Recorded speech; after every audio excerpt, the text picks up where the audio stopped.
Santiago Felipe via Getty Images Aquaria poses for photos after the RuPaul's Drag Race finale viewing party in New York City, turning looks stunting pretty. She's one of the youngest winners in RuPaul's Drag Race, her story. New York City Queen Aquaria was crowned the next drag superstar at just 22 years old on Thursday night, in a finale that closed perhaps the most hotly contested season ever. There wasn't a runway Aquaria didn't slay all season, gagging on her eleganza doesn't even begin to cover it. She brought unrivaled fashion sensibilities to the competition week after week. But it was her spark, figuratively and literally, we'll get to that later, that pushed her past competitors Asia O'Hara, Cameron Michaels and Eureka O'Hara in a series of back-to-back lip syncs.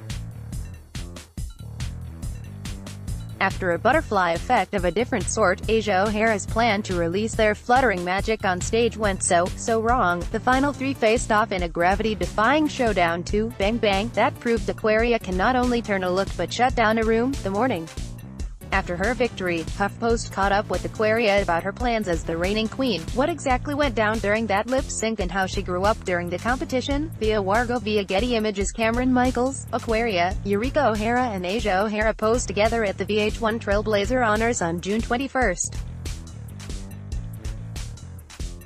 To borrow a phrase, you winning the crown made me so emotional last night. What was going through your mind when Ru announced your name, especially with your mom in attendance?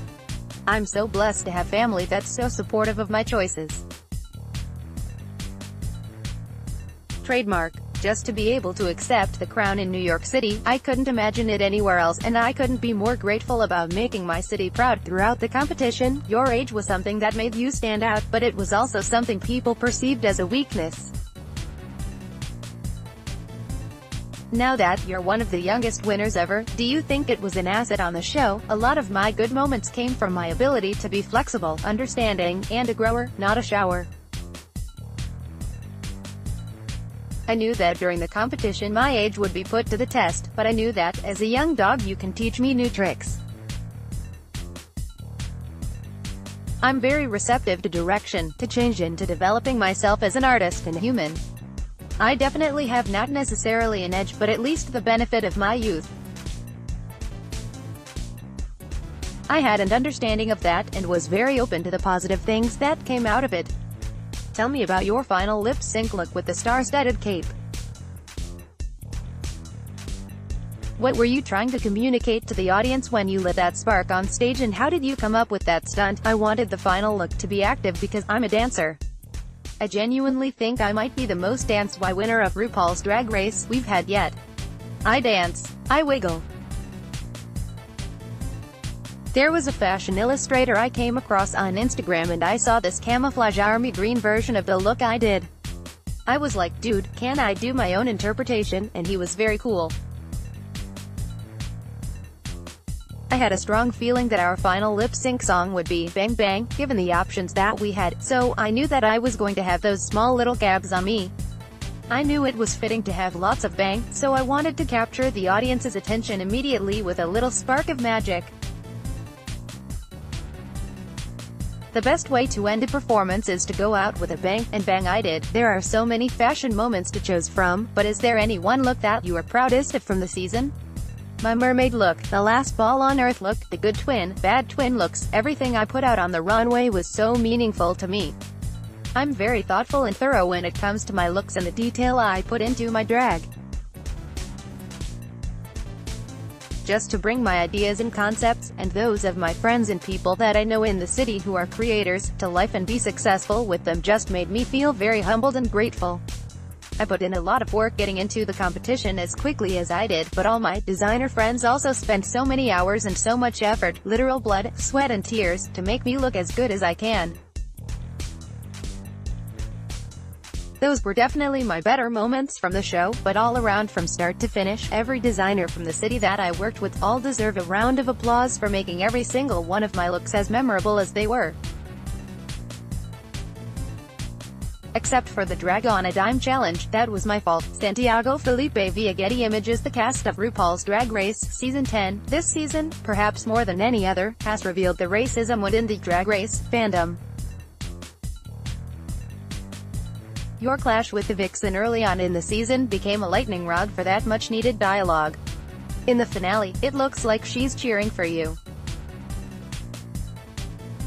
What's your relationship like now, and how have you grown from that moment? At the beginning of the competition, I wasn't expecting necessarily to get awoken and shook up by her so quickly. After being confronted in that way, it put me into bitch mode, so I was like, I'm just going to be a bigger bitch, throw my shade and be sassy hunty. That didn't work out so well because, well, I said something nasty to someone else and obviously they're gonna take offense. I didn't realize that it was just not an lol, never mind thing. So I completely understand the position that I unintentionally put her in, and she knows that I'm a person who's very understanding and mindful and a lot more quote-unquote woke than sometimes people give me credit for. It was a great moment that hopefully a lot of people watching can learn from and be more mindful about how they go about their interactions in the real world. Though I do get the message she was delivering already, this is how I put it into action, and it really sparked a bit of a change in me. I love the vixen house down the boots. She is such a fantastic entertainer with such a power message. In your year as reigning, what do you want to impress upon the world about the power of drag? Every day I'm learning new things about myself. Every day I'm learning new things about life. Every day, especially this year, I'll learn about the power of the title and what that means. I know Asia O'Hara had a very strong concept of what being the next drag superstar meant to her, and even not winning the crown meant to her.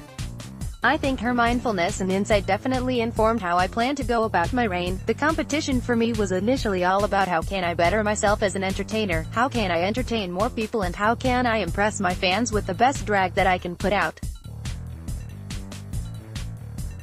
I definitely want to continue that, but day to day I want to also learn what the power of the crown means and how to make our community and the world a better place. Download photo gallery RuPaul's Drag Race Season 10 Cole Delbic Entertainment Writer, HuffPost.